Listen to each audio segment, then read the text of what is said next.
Welcome back to KHTK and Oakland A's Day here at Topgolf in Roseville. Beautiful day ongoing. A couple more guests left for you here on this KHTK.com exclusive interview and live on YouTube. We appreciate everybody that has joined us so far, and this is one that I've really been looking forward to. A special one for me, one of my favorite players when he was an Oakland A. Still a great guy to hear on A's broadcast, and you can hear him on radio and TV broadcasts from time to time. The one and only Coco Crisp is joining me. Coco, it's a pleasure to have you. Welcome to Roseville, welcome to Topgolf, and appreciate you taking a day off and coming up here and spending it with us. Yeah, it's nice. I enjoy Topgolf. I mean, I'm not a golfer myself. We do a lot of fantasy football drafts here, and you know, my guys get the chance to laugh at me. They put my picture up right next to Charles Barkley and compare our swings, and you know, it's You're not close. that bad, are you? Oh, you haven't seen me swing Oh, okay. yet, Well, you know? I mean, we have a camera right there if you want to try it. I know, right? I don't have the hitch, but my ball. Well, that's okay. I mean, the hitch is the worst part. It doesn't matter how good. Even if he hits a perfect shot, his hitch, it doesn't matter. Like it's ugly no matter what. He could hit a hole in one and it would still look bad. Oh, I'm in the trees trying to find my ball. I understand that very, very well. But thankfully, a much better baseball player than you were a golfer, and you spent a lot of fantastic years in Oakland, and we're going to talk a lot about what they're doing currently, but I got to go back to the past a little bit, and I have to share with you one of my favorite moments that I've ever been a part of live at the Coliseum was the ALDS a couple of years ago. That was the magical year of walk-offs for that Oakland A's team. Such a fun year, a ride that I know you and the players enjoyed, the coaching staff enjoyed, and the fans absolutely loved. One of my favorite years ever, even though it didn't result in any kind of World Series win or anything like that.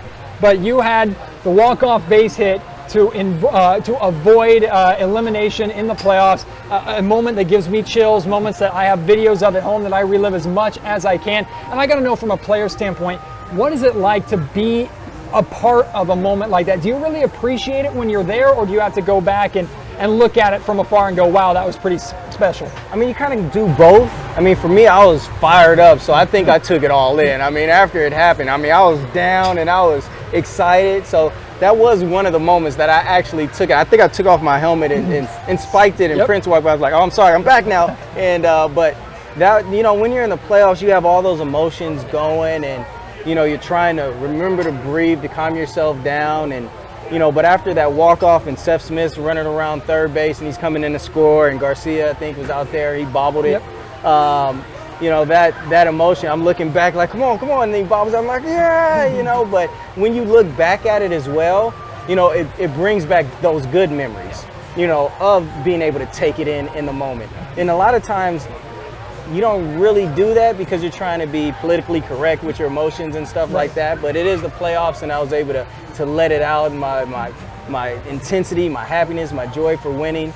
And now I look back at it and I see the pictures, you know, I signed some today, and I'm just like, man, those are some fun times. Yeah. That was a very special year overall, the year of the walk-off, and something that we just really haven't seen before is consistently your team, the A's, being in a position to win a game and walk it off, and doing it consistently. And it wasn't just one guy or one or two guys, it was everybody top to bottom in that lineup that was contributing to walk-offs, and we almost got used to it, which is a weird thing to say. Was that something that your team took for granted, or when you got to that situation, was it hitting the reset button like, you know what, we're in the same spot again, we know we can execute, let's just go out there and do what we do? Exactly, it's just building the confidence. You know, after you do it the first time, then you have a little more confidence. You're like, oh, we can do this. You do it again, you keep doing it, then you get the Spider-Man suit. Now it becomes a thing. Reddick's coming out with the pie Spider-Man suit, everybody's buying in, we know it's gonna happen. You know, it's just when we get in that situation, run game, tie ball game, all right, let's come back, let's walk it off. And it was special because everybody believed, not just the guys between the lines, but also the energy from the fans outside the lines, from the front office. And that year, or those years when I was there, when I was playing in Oakland, it really seemed like there were no foul lines. It seemed like we were a family, the whole entire stadium, and the fans. To be honest, we'd go out and have dinner together. Reddick, you know, would bring guys out. We'll go out with some of the guys in the bleachers, we'll have dinner together. And it really became not just, okay, players, fans. It just became, hey, this is Oakland. You know, and we had the music going, the Careless Whisper, the Bernie Lean, the Balfour Rages, the Doolittles, all that kind of stuff in it. And it was really special. And looking back at it and being here broadcasting now and seeing that it's not quite there, not the players and their talent, but just getting those fans back into it, you know, it's coming though. You know, I could see it coming, especially this last game where everybody was really intense, and then, you know, we ended up walking it off by air and throw, but, you know, that intensity was back, and I'm like, oh, there it is. You know, but those are the special moments when everybody's involved in it. And you talk about Reddick taking you guys out to dinner, the different dances, just so many things that connected you guys. Is that rare? I mean, we hear in sports that at times you just get sick of each other. You spend so much time together. You're traveling all the time. You spend more time with these guys than you do your own families during the regular season. That's universal across sports, but it never seemed like that was the case with this team. Is that something just that you didn't really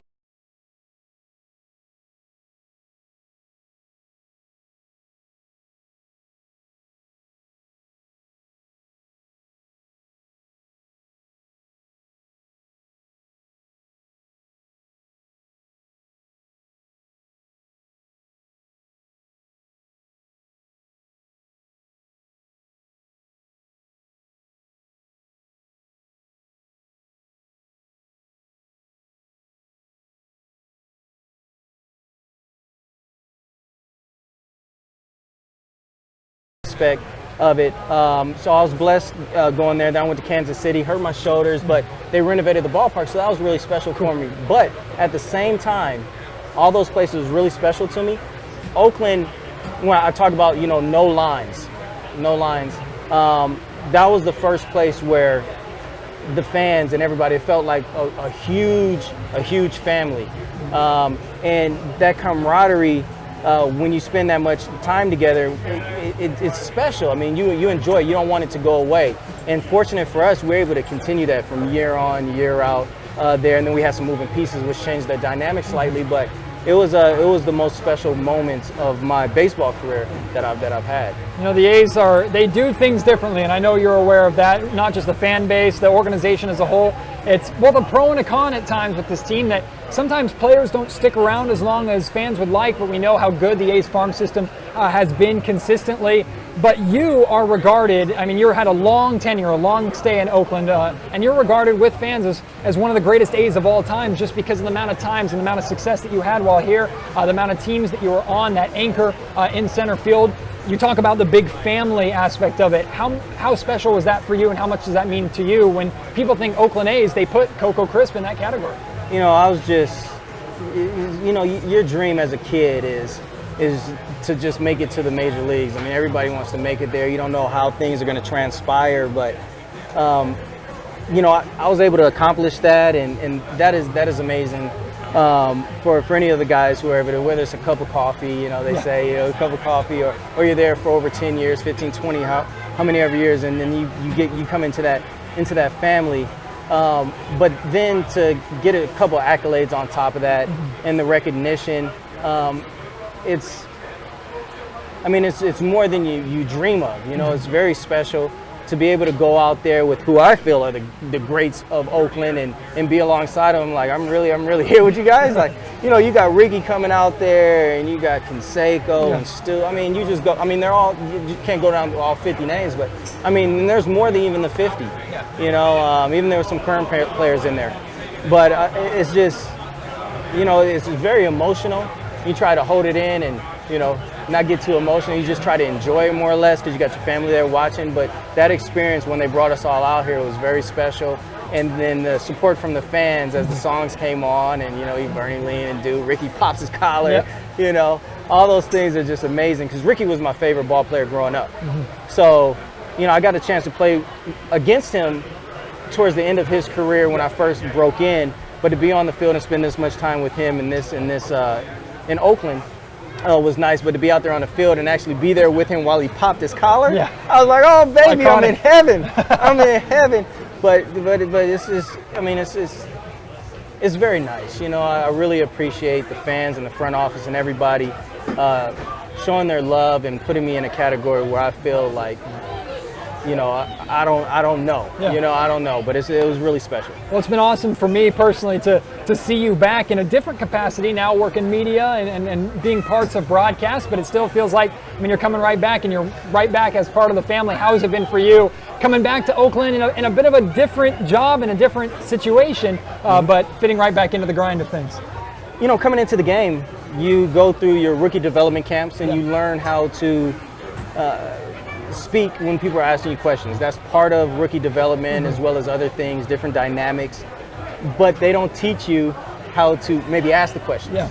You go to school for that. Or you learn, as I'm learning now on the job, you go to school for color commentating, and Vince and Ken, they do an amazing job. I'm learning a lot from them.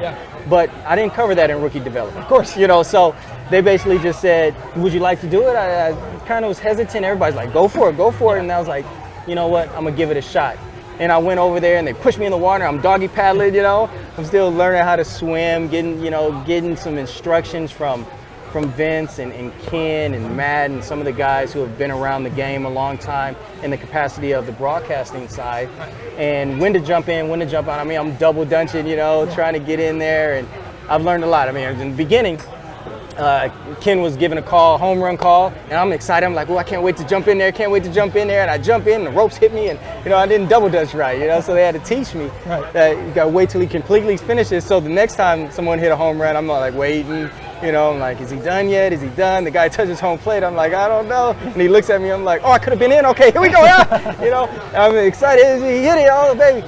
But it is fun, and I'm learning. And for me, I want to be the best. Whatever I do, I put my 100% in anything that I do, run into a wall, and I want to be good at what I do. So it's going to take some time. But I think, I enjoy it. I think that's going to help the passion, the enjoyment of broadcasting. I think that's going to help me get better, especially with these guys alongside me that have all this great experience. Awesome. Those fantastic years in 2012, 2013, the juggernaut that you guys kept running into was the Detroit Tigers and Justin Verlander and that team. And I still have animosity towards that team, trust me. So even if they're not good today, which they're all right, but even when they come to Oakland today, there's still a contingency of fans that haven't quite gotten over it. I can put myself in that category.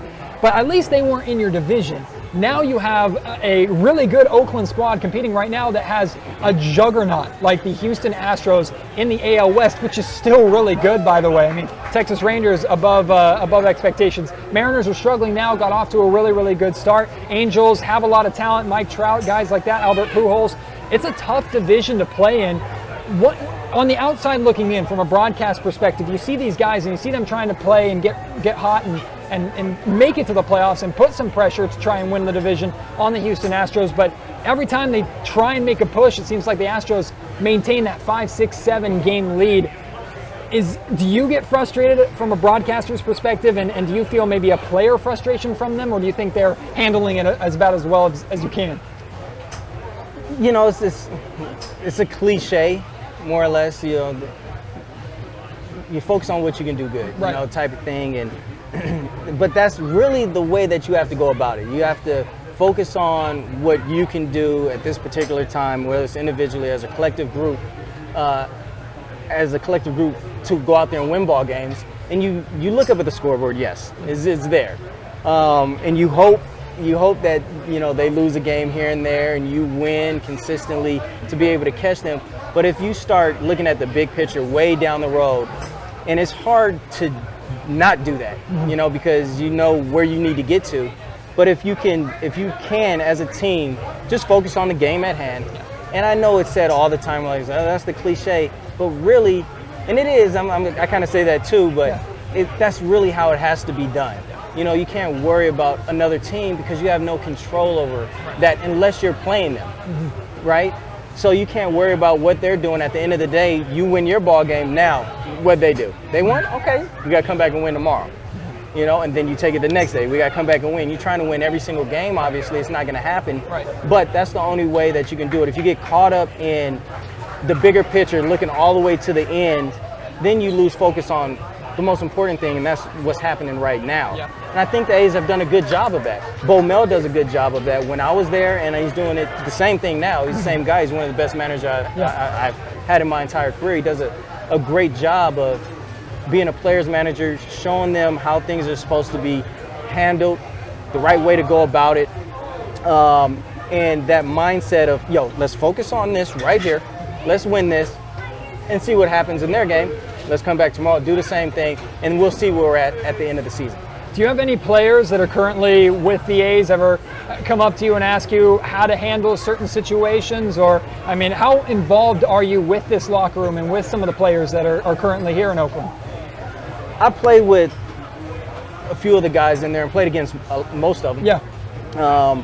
But for me right now, me personally, I'm giving distance. I'm letting them fill me out as a broadcaster, because now that I'm on the other side of the booth, when I was a player, I was a little reluctant to talk to the media about certain things. Sure. You know, you don't open up all the way, Of course. because there's certain parts of your life that you just don't want necessarily out there. Right. And so I want them, even though I know them, you know, hey, you're my boy, you know, hey, you're my guy, but at the same time, now I'm on the other side. I got that badge on, and I'm going up there talking about the game, and I want them to at their own pace be able to come back up to me while we're in game. Like if we go play PlayStation or something, it's different. We're playing PlayStation. That's all good. Yeah. But at the field, dealing with baseball stuff, I want them to feel comfortable with me hearing what I do or what I'm saying and how I'm saying it, to know that, all right, I can talk to him. He's not going to say this stuff on the broadcast, because that's not who he is. Right. You know, so I'm giving them their space. I'll say what's up to them. You're on the field. Let them go get their work done, because I know how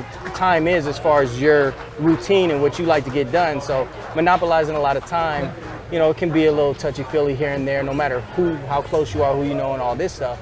So I just kind of sit back, relax, take that approach, and as I continue to broadcast, as I continue to do this side of it, then people will gain some, I guess, confidence in the way that I approach it, and now they'll start talking to me about other things, and give me more insight on things, but just make sure that I keep down that same avenue that they trusted in.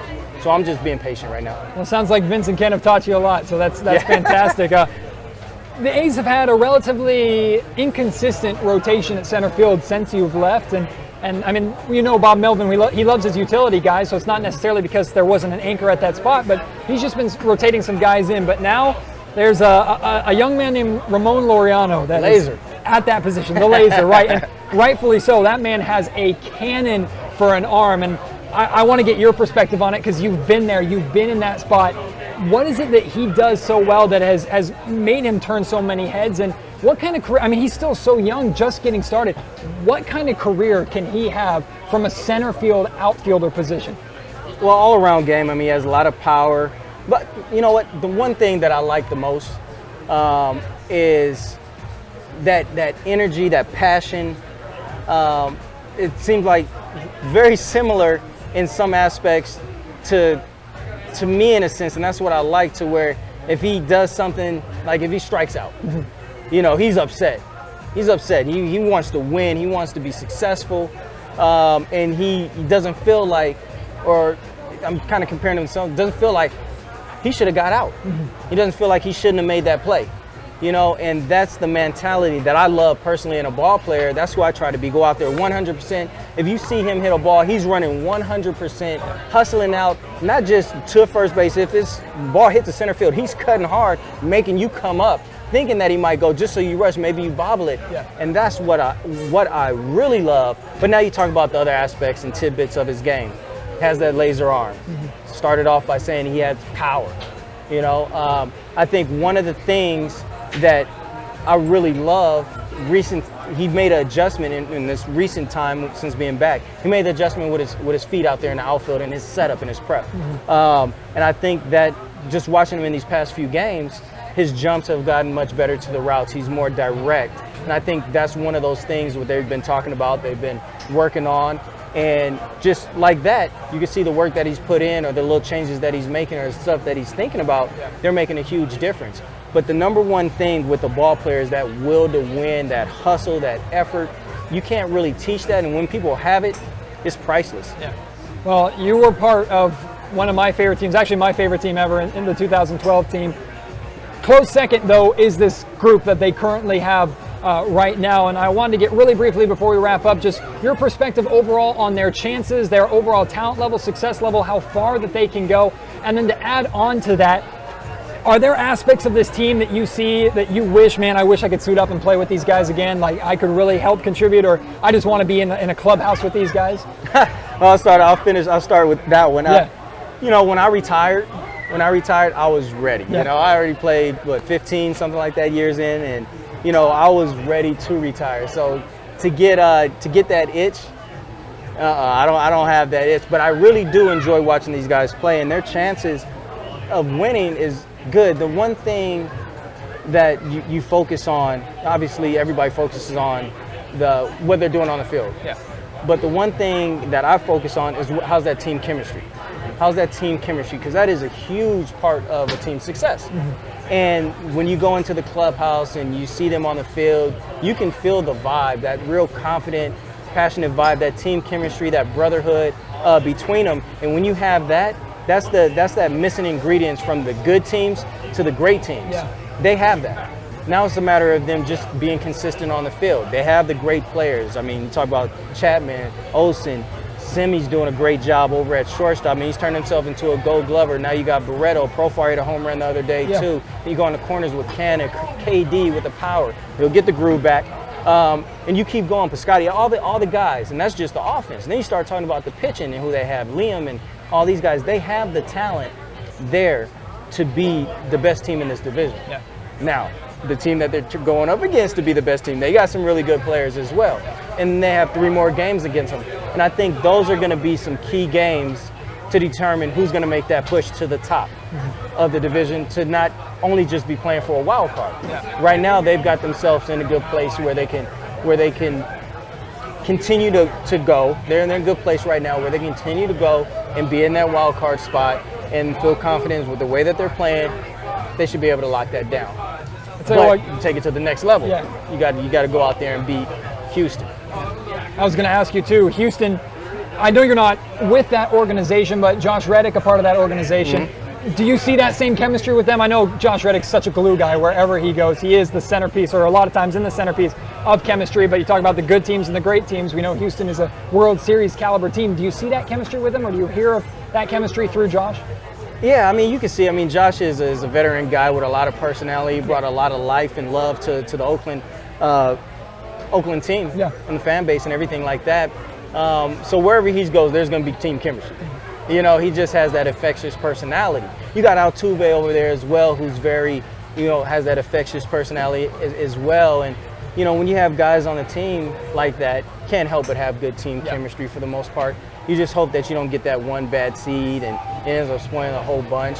But when you watch them, they do play with that passion and love for the game as well. And, there's a lot of Latin guys over there, and they got that Latin swag going on. And they're a fun team to watch. Yeah. They're a fun team to watch. So you got the Oakland with the team chemistry. You got Houston with the team chemistry, since we're talking about these two. That's there. That's there. Yeah. You got the talent. It's here. You got the talent over there. Now let's go heads up, and that's where it's gonna finish up. Where are they gonna go heads up with? Awesome. Well, I could talk to you all day, Coco. I really appreciate you taking the time. I have the guys over there, the radio, the bigwigs, Grant Napier calling your name, so you'll be heading over there next. Which, if you're listening or watching live right now, more conversation with Coco is coming. Hopefully, you got to make it out here to meet Coco. He's so gracious with his time. It's an absolute pleasure, my man. Thank you so much for taking the time. Thank you for having me. Thank you.